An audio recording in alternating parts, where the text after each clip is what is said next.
നമസ്കാരം. എല്ലാവർക്കും ഷാബിഷൻ്റെയും മൊയ്തീൻ ഷായുടെയും അഭിനന്ദനങ്ങളും ആശംസകളും. ഏതാനും മിനിറ്റുകൾ കഴിഞ്ഞാൽ 2025 പിറക്കുകയായി.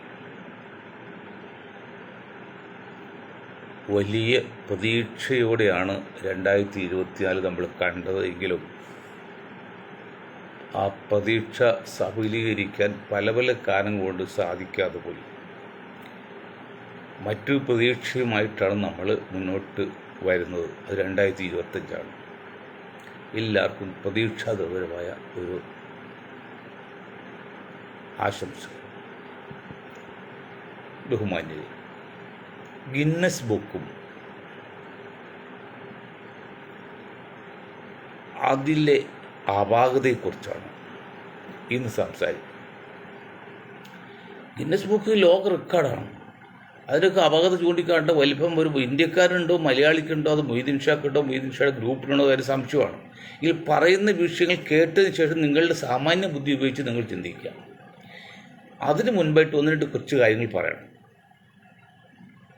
അതായത്, കല്യാണത്തിന് ശേഷം ഭർത്താക്കന്മാർ ഭാര്യയുടെ വീട്ടിൽ താമസിക്കണം എന്ന് ക്രിസ്തീയ സഭ ഒരു തിട്ടൂരോ അല്ലെങ്കിൽ ഒരു എന്താണ് പറയുന്നത് ഒരു അറിയിപ്പ് അറിയിക്കുന്നതായിട്ട് കണ്ടു. മന്നത്ത് പത്മനാഭൻജി വിവാഹം കഴിച്ച് ഭാര്യ വീട്ടിൽ കഴിഞ്ഞുകൂടുന്ന അഭിമാനത്തിന് ക്ഷതമേറ്റ് നൂറ്റാണ്ടുകളോളം ജീവിച്ച് വളർന്ന ഒരു രാജ്യമാണ് കേരളം. അത് അദ്ദേഹം എത്രയോ പാടുപെട്ടാണ്. NSS സംഘടനയുടെ സ്ഥാപക നേതാവ് മന്നത്ത് പത്മനാഭൻജിയെക്കുറിച്ചാണ് പറയുന്നത്. അദ്ദേഹം അത് ഇല്ലാതാക്കി നായർ സഹോദരങ്ങൾക്ക് അഭിമാനത്തിൻ്റെ വാതിൽ തുറന്നു കൊടുത്ത്, ആത്മാഭിമാനത്തിൻ്റെ വാതിൽ തുറന്നു കൊടുത്ത് ഒരു പരിധിവരെയും വിജയിച്ചത്. അങ്ങനെ പാടുപെട്ട് നേടിയെടുത്ത ഒരു കാര്യം മറ്റൊരു രീതിയിൽ സഭ പ്രോത്സാഹിപ്പിക്കുകയാണെങ്കിൽ ബുദ്ധികേന്ദ്രങ്ങളുടെ ആവാസമെന്ന് പറയുന്ന ഈ സഭയുടെ നയിക്കുന്ന മെത്രാന്മാർ, സഭാ നേതൃത്വമേ, നിങ്ങൾ ഇതേക്കുറിച്ച് വല്ല ചിന്തിച്ചിട്ടാണോ ഈ ഓർഡർ ഉണ്ടാക്കിയത്? വിവാഹം കഴിച്ച ഭർത്താവിൻ്റെ വീട്ടിലോ ഭാര്യയുടെ വീട്ടിലോ ആരുടെ വീട്ടിൽ താമസിക്കാം, അതിൽ കുഴപ്പമില്ല. പക്ഷെ അതൊരു നിയമം മൂലം അല്ലെങ്കിൽ ഒരു അറിയിപ്പ് മൂലം ചെയ്യുക എന്ന് പറഞ്ഞാൽ അവിടെയാണ് വിഷയം. ഒരുത്തന് വിവാഹം കഴിച്ച് അവൻ ഭാര്യ വീട്ടിൽ താമസിച്ചു, ഓക്കെ, നോ പ്രോബ്ലം. അങ്ങനെ എത്രയോ സംഭവങ്ങളുണ്ട്. പ്രത്യേകിച്ച് ആൺകുട്ടികളില്ലാത്ത വീട്ടിൽ കല്യാണം കഴിച്ച് വരുന്ന ഭർത്താവ് ആ വീട്ടിൽ താമസിക്കാറുണ്ട്. അതൊക്കെ ഒരു ആചാരമാകരുത്, അതൊരു രീതിയാക്കരുത്. അതൊക്കെ എക്സ്ട്രാ ഓർഡിനറിയാണ്, അസാധാരണപ്പെട്ട സംഭവങ്ങളാണ്. ഇപ്പോൾ ഞങ്ങൾ ജനതാദൾ നാഷണലിസ്റ്റ് വരുന്ന പഞ്ചായത്ത് മറ്റേ ലോക്കൽ ബോഡി ഇലക്ഷനിൽ UDF ആയിട്ട് സഖ്യത്തിലെ ഇപ്പോൾ ഞങ്ങൾ 2 സീറ്റാണ് ചോദിച്ചത്. പിന്നെ ഓരോ പഞ്ചായത്ത് മുനിസിപ്പാലിറ്റിയിൽ. അപ്പോൾ ഒരു സീറ്റ് ആണ് സാധ്യമുള്ളതും രണ്ടാമത്തെ സീറ്റിന് ഉറപ്പ് പറയരുത്, ചില പ്രത്യേക സാഹചര്യങ്ങൾ വേണമെങ്കിൽ ചിന്തിക്കാം എന്ന് പറഞ്ഞ പോലെ ഭർത്താവ് ഭാര്യ കല്യാണം കഴിച്ച് ഭാര്യ വീട്ടിൽ താമസിക്കേണ്ട സാഹചര്യം താമസിച്ചോട്ടെ, അതിന് കുഴപ്പമില്ല. പക്ഷെ അതൊരു നിയമം മൂലം അല്ലെങ്കിൽ ഒരു ഓർഡിനൻസ് മുഖേനയോ അറിയിപ്പ് മുഖേനയോ സഭ അയക്കുമ്പോഴാണ് അപകടം. അത് ബുദ്ധിയുള്ള സഭാ നേതൃത്വം ഒന്ന് അന്വേഷിക്കണമെന്ന് ഞാൻ സഭാ നേതൃത്വത്തോടും മറ്റ് മലയാളി സമൂഹത്തോടും അറിയിക്കുകയാണ്. പിന്നെ മറ്റൊന്ന്, യമനിൽ ഒരു ഹതഭാഗ്യ മലയാളി യുവതിയെ വധശിക്ഷ വിധിച്ചിരിക്കുകയാണ്. കേസ് വളരെ പ്രമാദമാണ്, കുറേ നാളായി നടത്തിയത്. അല്ലെങ്കിൽ എല്ലാ രക്ഷപ്പെടലെല്ലാം മാറി അവസാനം മതിക്കാൻ തന്നെ പ്രസിഡന്റ് ഓർഡർ ഇട്ടു. നമുക്ക് ദുഃഖമുണ്ട്. ഒരു പാവം സ്ത്രീ അതേപോലെ പിന്നെ വധശിക്ഷ വിധിക്കുന്നതിൽ നമുക്ക് സങ്കടമുണ്ട്. മലയാളിയാണ്, ഇന്ത്യക്കാരാണ്, ഒരു പരിധിയാണതൊക്കെ. പക്ഷേ അവർ തെറ്റെന്താണെന്ന് മനസ്സിലായോ? എന്ത് തെറ്റിൻ്റെ പേരിലെങ്കിലാകട്ടെ, അവർ ഭർത്താവ് അല്ലെങ്കിൽ കാമുകൻ അല്ലെങ്കിൽ കൂട്ടുകാരിൽ ബാഗിലാക്കിയിട്ട് താമസിച്ച് വീടിൻ്റെ മുകളിൽ വാട്ടർ ടാങ്കിൽ ഇട്ടു. അതാണ് സംഭവം. അത്രയും നീചമായി പ്രവൃത്തിയില്ല അത്. പങ്കുവെച്ചോളം ഉണ്ടായിരിക്കാം, അല്ലെങ്കിൽ വിവാഹ വാഗ്ദാനം നൽകിയിരിക്കാം, അല്ലെങ്കിൽ വിവാഹിത ആയിരിക്കാം, അതൊക്കെ സംഭവിക്കാം. കൊല്ലേണ്ടി വരാം ചിലപ്പോൾ. പക്ഷെ ഇത് അവരൊരു മെഡിക്കൽ ആയിട്ട് ബന്ധമുള്ളൊരു വനിതയല്ലേ, അവരതൊക്കെ ഉപയോഗിച്ച് കുത്തിവെച്ച് മയക്കി കഷ്ണമാക്കിയിരുന്ന് എൻ്റെ യുക്തി മനസ്സിലാക്കണം. ഇതേ സംഭവം നമ്മുടെ കൊച്ചു കേരളത്തിൽ ഒരു ഡോക്ടർ അവളുടെ കാമുകയെ വെട്ടി നുറുക്കി പൊളിത്തീൻ ബാഗിലാക്കി പല സ്ഥലത്ത് കൊണ്ടുപോയി കുഴിച്ചിടുകയോ ഒക്കെ ചെയ്ത സംഭവം ഉണ്ടായല്ലോ. എൻ്റെ അറിവ് ശരി, അവളിപ്പോഴും ജയിലിലാണ്, തൂക്കി കൊന്നിട്ടില്ലെന്നാണ്, ജയിലിലാണെന്ന് എൻ്റെ അറിവ്. അപ്പോൾ ഇവിടെ നടക്കുമ്പോഴത് കുഴപ്പമില്ല, വിദേശത്ത് നടന്നപ്പോൾ അത് കുഴപ്പമാണ്, മാറ്റണം എന്ന് പറയുമ്പോഴേ അപ്പോൾ നമ്മൾ എന്ത് കാര്യവും പറയാം, അതിന് ഒരു ന്യായീകരണം ഉണ്ടായിരിക്കണം. ഒരു പങ്കാളിയെ വെട്ടിക്കൊല്ലോ ഒന്നോ അല്ലെങ്കിൽ ഭർത്താവിനെ കൊല്ലോ അല്ല ചെയ്ത് കക്ഷിയെ വെട്ടി വിഷം കുത്തിവെച്ച് അല്ലെങ്കിൽ മയക്കുമരുന്ന് കുത്തിവെച്ച് മയക്കി കിടത്തി കഷ്ണങ്ങളാക്കിയിട്ട് പാക്കറ്റിലാക്കി സ്വന്തം. മറ്റൊന്ന് communist party of India CPIM മുസ്ലിം പ്രീണനം കൊണ്ടാണ് ഹിന്ദു സമുദായത്തിൽ, പ്രത്യേകിച്ച് ഈഴ സമുദായത്തിൽ കുറേയധികം വോട്ട് BJP പോയത്. അതിനൊരു പ്രായശ്ചിത്തം എന്നോണം മുസ്ലിം വിരോധം കാണിക്കുക, അത് പ്രത്യക്ഷത്തിലും പരോക്ഷമായിട്ട് കാണിക്കുക, എന്നിട്ട് ആ പോയ വോട്ട് തിരിച്ചു പിടിക്കുക എന്നൊക്കെയാണ് AK സെൻറ്ററിലെ. പണ്ട് AK സെൻറ്ററിൽ റിസർച്ച് ചെയ്യുമ്പോൾ ബുദ്ധിയന്മാരായിരുന്നു, ഇപ്പോൾ പിണറായി വന്ന ശേഷം അത് മണ്ടന്മാരുടെ കയ്യിലായി. അവരെ കളി അവസാനത്തെ കളിയാണ്, നാറ്റക്കേസാണ്. CPM എന്ന പ്രസ്ഥാനം നാശത്തിലേക്ക് പോവുകയാണ്. കാരണം BJPയുടെ സപ്പോർട്ട് ഭരണം നിലനിർത്തി കിട്ടിയേക്കാം, ഇല്ലെന്ന് പറയില്ല, പക്ഷെ അതോടെ തീരാൻ പോകണം. എന്താണെന്ന് വെച്ചാൽ ഇപ്പോൾ KT ജലീൽ സാഹിബ് ഉണ്ടല്ലോ, ഒരു വേറൊരു ജലീലുണ്ട്, ജലീൽ പുല്ലൂർ. എൻ്റെ സുഹൃത്തവരൊക്കെ വളരെ അടുത്ത സുഹൃത്തുക്കളാണ്. പുല്ലൂർ ജലീൽ പുല്ലൂരിൻ്റെയൊക്കെ ചില ലേഖനം കാണുമ്പോൾ സംഭവം മാർക്സിസ്റ്റ് പാർട്ടിക്ക് വേണ്ടി എത്ര ആഴത്തിലാണ് ചെയ്യുന്നത്. നാളൊരു വാർത്ത പുള്ളി കണ്ട്, എൻ്റെ സുഹൃത്താണ് ഞാൻ പറഞ്ഞത്, അതൊരു തങ്ങൾ കുടുംബത്തിലെ ഒരാളെക്കുറിച്ച് ആയിരിക്കാം, ഇല്ലെന്ന് ഞാൻ പറയുന്നില്ല, അവരില്ലെന്ന് പൂജീരാണെന്ന് പറഞ്ഞില്ല. എങ്കിലും നമ്മളായിട്ട് അടിച്ചോട്ടെ, നമ്മളായിട്ട് ഉച്ച കൊടുക്കണം. അത് ജലീൽ സാഹിബിന് ചോദിക്കുകയാണ്, ജലീൽ പുല്ലൂർ. ഇത് വിഷയം എന്താ അറിയോ? മുസ്ലിം പ്രീണനം എന്നാണ് പറയുന്നത്. ഇവിടെ വെള്ളാപ്പള്ളിയും NSSും ഒക്കെ പറയുന്നത് മുസ്ലിം പ്രീണനം. എന്താണ് മുസ്ലിം പ്രീണനം നടത്തിയത്? അപ്പോൾ മാർക്സിസ്റ്റ് പാർട്ടി ജലീൽ പുനലൂരും മറ്റ് ജലീലും ഒക്കെ ജലീലൊക്കെ അത് പറഞ്ഞ് പബ്ലിക്കിനെ അല്ലെങ്കിൽ CPM അണികളെ, ഹിന്ദു അണികളെയൊക്കെ പറഞ്ഞ് മനസ്സിലാക്കിയിട്ടിരുന്നു. ഉദാഹരണം 80-20 കേസ്. 80-20 കേസ് എന്താണ്? ആകെ 20 കോടി പറ്റുള്ളൂ. അത് ന്യൂനപക്ഷ വികസനത്തിന് വേണ്ടി അല്ല വളർച്ചയ്ക്ക് വേണ്ടി സ്കോളർഷിപ്പില്ല. അതിൽ കൊടുത്തൽ 10% ക്രിസ്ത്യൻ സമുദായം കോടതി പോയി, അതാണ് അവർ കോടതി പോയി ആവശ്യപ്പെട്ടേക്ക്. അതോട് ഒരു കാര്യം മനസ്സിലായില്ലേ, ഞങ്ങൾ ഇത്രയേ ഉള്ളൂ എന്ന് മനസ്സിലായില്ലേ? അതൊരു എന്തോ വലിയ പൊതിക്കെട്ടായിരുന്നു കേരളത്തിലെ ക്രിസ്ത്യൻ സമുദായം. ആ പൊതിക്കെട്ടൊന്നുമില്ല, 10-12% ഉള്ളൂ, ബാക്കിയുള്ള 10% 6% ദളിത് ക്രിസ്ത്യാനാണ് എന്ന് പറഞ്ഞല്ലേ. അത് RSSന്റെ കണക്കിട്ടില്ല അവർക്ക്. അപ്പോൾ എന്താണ് പറയേണ്ടത്? ഈ 20 കോടി രൂപയുടെ 10% എന്ന 20 ലക്ഷം, ഇനി 20% 40 ലക്ഷം. 40 ലക്ഷം രൂപ എക്സ്ട്രാ മുസ്ലിങ്ങൾക്ക് കൊടുത്താണ് പറഞ്ഞു വരുന്നത്. 40 ലക്ഷം കേരളത്തിലെ ആകെയുള്ള റവന്യൂ ഒന്നുകിൽ വരുമാനത്തിൻ്റെ 90% ചെലവഴിക്കുന്നത് ശമ്പളം കൊടുക്കാനും പലിശ കൊടുക്കാനും പെൻഷൻ കൊടുക്കാനാണ്. ഈ ശമ്പളത്തിലും പെൻഷനിലെല്ലാം ഏതാണ്ട് ബഹുഭൂരിപക്ഷവും സഭയുടെ കുഞ്ഞാടുകൾക്കാണ് കിട്ടുന്നത്. ഇവിടെ ഏതെങ്കിലും മുസ്ലിം അതിനെക്കുറിച്ച് തർക്കം പറഞ്ഞിട്ടുണ്ടോ? അവർ സഭ ഒരു പ്രത്യേക ഒരു എന്താ പറയുക പ്രിവിലേജ് ഉള്ള സാധനമാണ്, വിദ്യാഭ്യാസമ്പന്നരാണ്, അമേരിക്കൻ ചായവുണ്ട്, റഷ്യൻ ഇതൊക്കെ ഉണ്ട് തന്നെ, ഓക്കെ, അവരത് സൂചിച്ച് ജീവിച്ചോട്ടെ, കുഴപ്പമില്ല. പക്ഷേ സൂചിച്ച് ജീവിച്ച് എണ്ണയില്ലാതെ പോയി. ഒരു കാലത്ത് കേരളത്തിൽ മുസ്ലിങ്ങളെക്കാൾ കൂടുതൽ ക്രിസ്ത്യാനി ഉണ്ടായതാണ്. ഇന്നിപ്പോൾ മുസ്ലിങ്ങളുടെ 3-1 മൂന്നിൽ 40% 10% 4-1. ഈ നാലിലൊന്നും ഇട്ടാണ് ഈ കളിച്ച് പിടിച്ച് വലിയ ഇതൊക്കെ ഉണ്ടാക്കുന്നത്.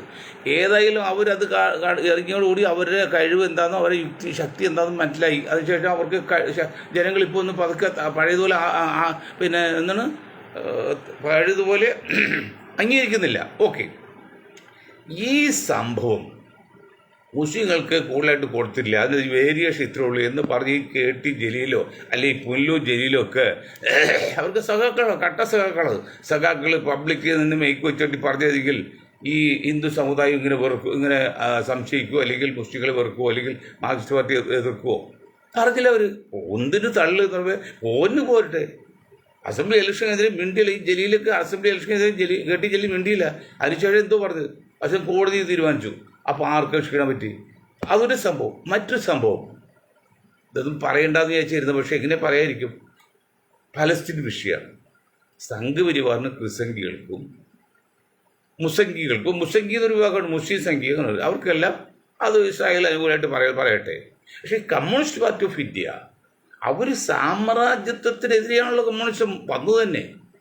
ഫ്യൂഡലിസത്തിനെതിരെയാണല്ലോ, ഫാസിസത്തിനെതിരെയാണല്ലോ, വർഗീയതക്കെതിരെയാണല്ലോ, ജാതിക്കെതിരെയാണല്ലോ, സർവോപരി തൊഴിലാളി വർഗ രാഷ്ട്രമാണല്ലോ, രാജ്യമാണ് ആവശ്യപ്പെടുന്നത്.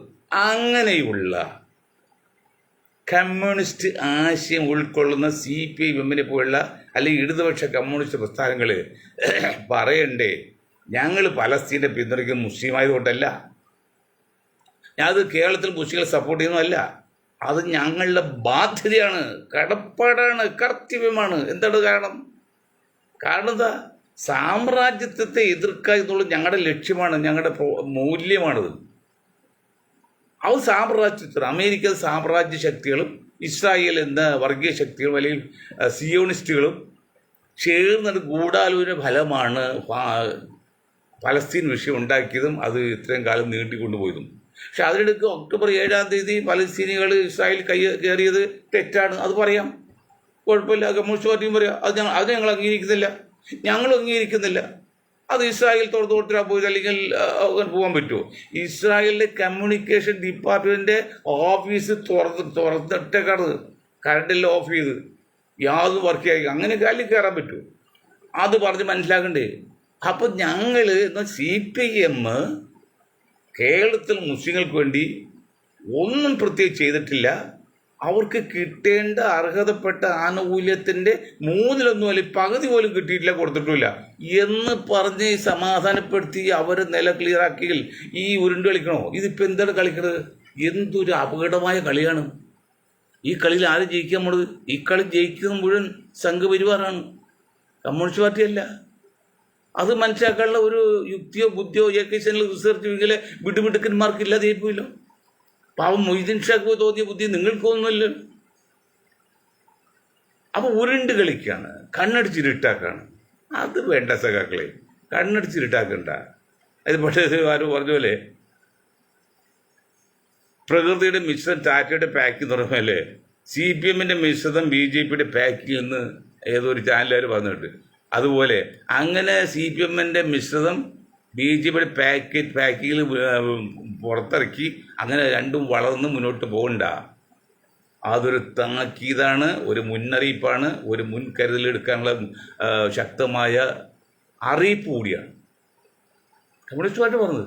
നിങ്ങൾ നശിക്കാൻ പാടില്ല. കാരണം കമ്മ്യൂണിസ്റ്റ് പാർട്ടി ഓഫ് ഇന്ത്യ നശിച്ചാൽ കേരളത്തിൻ്റെ ഫാസിസത്തിനെതിരെ, വർഗീയതക്കെതിരെ, സാമ്രാജ്യത്തിനെതിരെ ആരുണ്ട്? പിന്നെ ഈ കോൺഗ്രസ് മാത്രം നമ്പാൻ പറ്റുമോ? കോൺഗ്രസ് എപ്പോഴും തിരിച്ചും മറിച്ചും പറയുന്നില്ലേ? പക്ഷേ ഇന്നത്തെ പോക്ക്, കമ്മ്യൂണിസ്റ്റ് പാർട്ടി ഓഫ് ഇന്ത്യയുടെ പോക്ക് വളരെ അപകടത്തിലേക്കാണ്.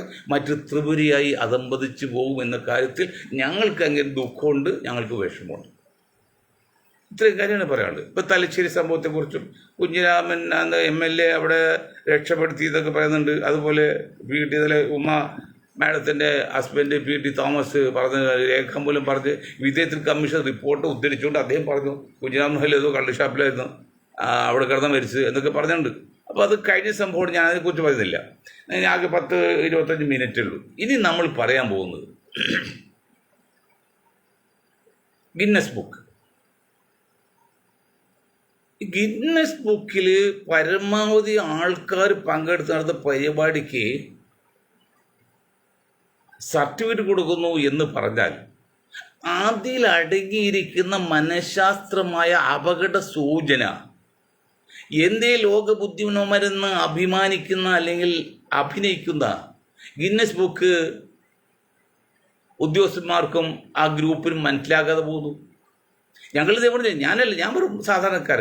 ഞങ്ങളുടെ ഗ്രൂപ്പ് മനഃശാസ്ത്ര വിദഗ്ധരുണ്ട്, ശാസ്ത്രീയന്മാരുണ്ട്, പിന്നെ ഫിലോസഫിസ്റ്റുകളുണ്ട്. മനഃശാസ്ത്ര ബുദ്ധിയ ചിന്തിച്ചാൽ ഗിന്നസ് ബുക്ക് ഇന്നലെ ഇപ്പോൾ കലൂർ നടന്നത് 11,600 പേരെ പങ്കെടുപ്പിച്ചോടാ.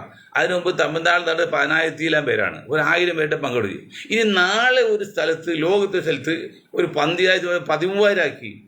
അങ്ങനെ ഓരോ ഘട്ടങ്ങളിലും കൂടി വരുന്നതോടും എന്തുമാത്രം അപകടമാണ് സംഭവിക്കാൻ പോകുന്നത്. ഇന്നലെ നമ്മുടെ ഇപ്പോൾ ആ സ്റ്റേജിൽ നിന്ന് ആണ് മൂന്നാമതാണ് ബാക്കി അതിൻ്റെ സംഘാടകരുള്ളൂ. എന്താ പറയാൻ കാരണം, ഇത്രയും പേര് പങ്കെടുത്തല്ലോ. പോലീസ് പറഞ്ഞു കൊടുത്തോ?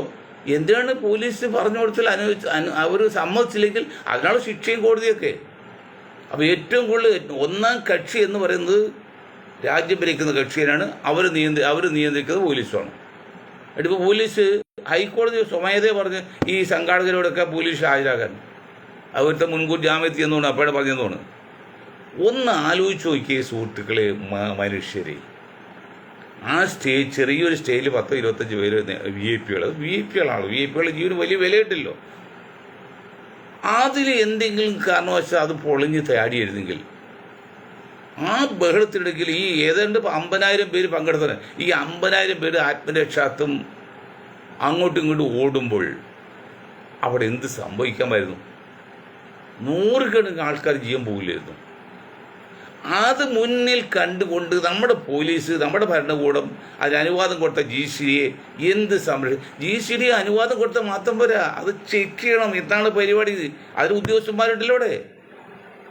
അല്ലെങ്കിൽ അത് നഷ്ടം കൊടുത്തിട്ട് വിട്ടുകൊടുത്തിട്ട് മാറിയിരിക്കണോ? അതിൻ്റെ ഉദ്യോഗസ്ഥരും അതിൻ്റെ ആൾക്കാരും സൈറ്റിലുണ്ടാകും, അന്വേഷിച്ചുകൊണ്ടിരിക്കും. എവിടെയാണ് തെറ്റുപറ്റുന്നത് അപ്പോൾ ചൂണ്ടിക്കാണിക്കും, തിരിച്ച് വലിയ അനുവാദം നിർത്തും. ഇപ്പം GCD ഉത്തരവാദിയാണ്, ഭരിക്കുന്ന ഗവൺമെൻറ് ഉത്തരവാദിയാണ്. വിശിഷ്ട അഴിമതി. ഇപ്പം വേറൊരു കല്യാൺ സിൽക്കിൻ്റെ മറ്റോ ഒരു പരസ്യം വന്നായിട്ട് ഞാൻ കണ്ടു. എനിക്ക് വായിക്കാൻ പറ്റില്ല, കരക്കുരു എന്നുള്ളതാണ് അയക്കില്ല. എന്താണ് ഞങ്ങൾ ഇതിൽ ഉൾപ്പെടുത്തുന്നത്? നിങ്ങൾ ഉൾപ്പെടുത്താൻ പിന്നെ ആരോട് ഉൾപ്പെടുത്തേണ്ടത്? നിങ്ങൾ സ്പോൺസർ ചെയ്ത പരിപാടിയെ സുരക്ഷ നോക്കേണ്ട ബാധ്യത, ഉത്തരവാദിത്തം നിങ്ങൾക്കില്ലേ? നിങ്ങൾക്ക് അതിനുള്ള ശക്തിയും ഗ്രൂപ്പും ഇല്ലേ? നിങ്ങൾ ആൾക്കാരില്ലേ? ഒരു സംവിധാനം ഉണ്ടാക്കിയില്ല, ഒരു സുരക്ഷ ഉണ്ടാക്കിയില്ല. പാവം ആ ഉമാ മേഡം പെട്ടുപോയി. ഒരു സ്ത്രീയാണ്, ഒരു ആത്മഹത്യയുടെ വക്രബുദ്ധി ഇല്ലാത്തതിൻ്റെ പേരിൽ അവരത് ചിന്തിച്ചില്ല, നോർമൽ വിസിറ്റ് പോലെ ചെയ്തു. എന്തൊരു അരാജകത്വമായിരുന്നു, എന്തൊരു ഇറസ്പോൺസിബിലിറ്റി ആയിരുന്നു, എന്തൊരു നിരുത്തരവാദിത്വപരമായിരുന്നു. ആരുമില്ലാതെ 50,000 പേര് പങ്കെടുക്കുന്ന ഒരു സ്ഥലത്ത് ഏതെല്ലാം രീതിയിലുള്ള സംരക്ഷണം വേണം? എത്ര വകുപ്പുകളുണ്ടായിരിക്കണം? ഇലക്ട്രിസിറ്റി ബോർഡ്, എഡ്യൂക്കേഷൻ എല്ലാം എത്രയോ 10-21 വകുപ്പിന് ആൾക്കാർ അവിടെ ഉണ്ടാക്കണം. 50,000 പേരാണ്. 50,000 പേര് ജീവൻ എന്ന് പറഞ്ഞ നിസ്സാര കാര്യമാണോ? ഒരു സന്നാഹം ഉണ്ടായില്ല, അവസാനം നിൽക്കേണ്ടി വരും എന്നാണ് അദ്ദേഹം പറയുന്നത്. പക്ഷേ അതുപോലെ എനിക്ക് വിശ്വാസമില്ല. അത് ഞാൻ ഇന്നലെ പറഞ്ഞത്, ഉമ്മമാട് കയറി അവിടെ രക്തം കട്ടിയതാണ്. അതൊക്കെ വലിയ ഗൗരവമുള്ള കാര്യമാണ്. ഒരു കൊച്ചു കുട്ടിയല്ല, 10-70 വയസ്സായിട്ട് 60-65 വയസ്സായിട്ട് കഴിഞ്ഞു. മോർ ദാൻ 60 ആണെന്ന് എൻ്റെ അറിവ്. അതും അത്ര വലിയ ആരോഗ്യമുള്ളൊരിതല്ല. അതുപോലെ ജിമ്മിൽ പോകുന്ന അല്ലെങ്കിൽ എക്സസൈസ് ചെയ്യുന്നതല്ല, സാധാരണ ഒരു വലിയതാണ്, കുടുംബിനിയാണ്. അത് നോക്കണം. അപ്പോൾ ഗിന്നസ് ബുക്കുകാരോട്, അത് നമ്മുടെ നാട്ടിൽ ഗിന്നസ് ബുക്കുകാരോട് കണ്ടു വേണം. സിനിമ ഉണ്ടാകും കുട്ടി. അപ്പോൾ കലാകാരൻ എന്ന് പറഞ്ഞാൽ, കലാകാരി എന്ന് പറഞ്ഞാൽ അവരുടെ കലയെ നമ്മൾ പ്രോത്സാഹിപ്പിക്കേണ്ടത് ആവശ്യമാണ്, നമ്മുടെ ധർമ്മമാണ്. അതിൽ കൂടുതൽ കലയിൽ പ്രാവീണ്യമുള്ള വനിതയായാലും കലാകാരനായാലും കലാകാരിയായാലും അവരെ പ്രോത്സാഹിപ്പിക്കുക, അവർക്ക് അവാർഡ് കൊടുക്കലാണ്. ഗിന്നസ് ബുക്കിൽ പേര് ചേർക്കുന്നതിൽ കൂടുതൽ ആളെ കൂറ്റുന്നില്ല. ആ പ്രയോഗത്തിന് അട്ടർലി ഫെയിലിയറാണ്, അത് നീചമാണ്. അങ്ങനെ സിസ്റ്റം വരാൻ പാടില്ല, പരത്താനും പാടില്ല. എൻ്റെ ഈ ബുദ്ധിരാക്ഷസന്മാരായ സമരത്തിൽ അതിലേർക്കും. കാരണം ഇനി ആവർത്തിക്കരുത്. ഇപ്പം 10,000 കഴിഞ്ഞ് 12,000, ഇനി നാളെ 15,000 ആണെങ്കിലോ അതും ആളെ സംഘടിപ്പിക്കും. അത് ഈ ലോകത്തിൻ്റെ ഏതെല്ലാം ഭാഗത്ത് വന്നത്, ഇന്ത്യയിൽ നിന്ന് മാത്രമേ, ലോകത്തിൻ്റെ ഇന്ത്യക്ക് വെളിയിൽ പലരും വന്നിരുന്നു. അപ്പം അങ്ങനെ ചെയ്തപ്പോൾ ഇതുപോലെ ആളെ കൂട്ടിയല്ല അവാർഡ് കൊടുക്കേണ്ടത്. ആ കലാകാരൻ്റെ കഴിവും അതിൻ്റെ പ്രകടനം നോക്കിയാണ് അവാർഡ് കൊടുക്കുകയോ അല്ലെങ്കിൽ സർട്ടിഫിക്കറ്റ് കൊടുക്കുകയോ ചെയ്യേണ്ടത്. അപ്പോൾ ഇതിൽ ഈ 11,600 പേര് പങ്കെടുത്ത് ആരെങ്കിലും ഫോട്ടോയിൽ കാണുമോ? അല്ല, ഒരാൾക്കല്ലേ സർട്ടിഫിക്കറ്റ് കൊടുക്കുകയുള്ളൂ. അത് നയിച്ച ആൾക്ക് സർട്ടിഫിക്കറ്റ് കൊടുക്കും, ബാക്കി 10,000 പേർക്ക് സർട്ടിഫിക്കറ്റ് കൊടുക്കുമോ? ആ കുട്ടികൾക്ക് ഇത്രയും പണം മുടിക്കുക എന്ത് കിട്ടി? ഒരു മുഖം പോലും തിരിച്ചറിയുന്നത്, ഒരു പേര് പോലും വരുന്നില്ല. കാരണം 12,000 പേര്, 4 പേര് ഫ്ലെക്സ് വെച്ചാൽ തിരിച്ചറിയില്ല. പിന്നെയാണ് ഈ 12,000 പേര് വെച്ചാൽ ഗുരു കുറച്ച് ആൾക്കൂട്ടം നല്ല ആരെ പോലും തിരിച്ചറിയുമോ? അവർ അതുകൊണ്ട് ഇത്രയും രൂപ കൊടുക്കും, വലിയ മെച്ചമുണ്ടോ? അപ്പം ഇതിനു വേണ്ടി ശ്രമിക്കുന്ന സംഘാടകരും അതിനുവേണ്ടി പ്രവർത്തിക്കുന്ന മറ്റ് ഗവൺമെൻറ് നേതൃത്വവും ഉത്തരവാദിത്വം ഏറ്റെടുത്ത് സാമാന്യം നല്ല രീതിയിൽ അന്വേഷിച്ച് മാതൃകാപരമായ ശിക്ഷ എല്ലാവർക്കും കൊടുക്കണം. മറ്റൊക്കെ അത് നമ്മുടെ ഗവൺമെൻറ് ചെയ്യാൻ പറ്റും, വിധമായിരിക്കണം. ഇപ്പം ഗ്രൂപ്പ് ഡാൻസ് അല്ലെങ്കിൽ സമൂഹ പാഠം, പാട്ട് പാടുമല്ലോ, സമൂഹ ഗാനമൊക്കെ ഉണ്ട്.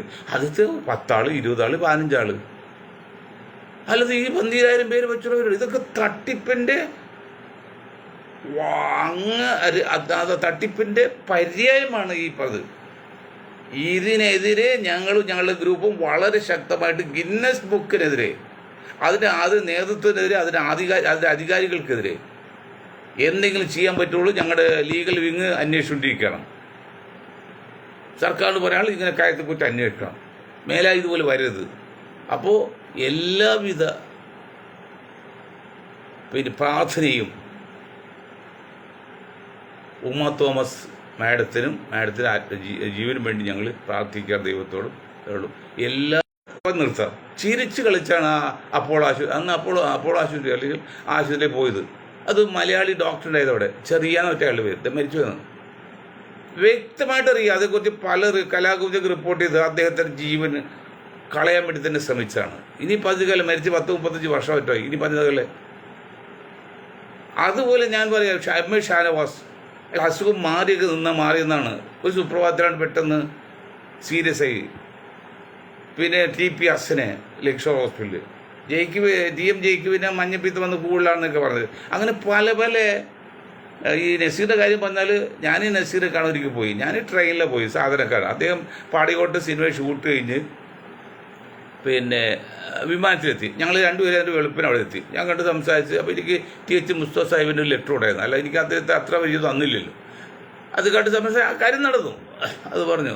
അപ്പോൾ അതുപോലെയാണ് ചിരിച്ചു കളിച്ചു പോയ നസീറിന് അവസാനം വന്നത് ചേതനയേറ്റ ശരീരത്തോട്ടാണ്.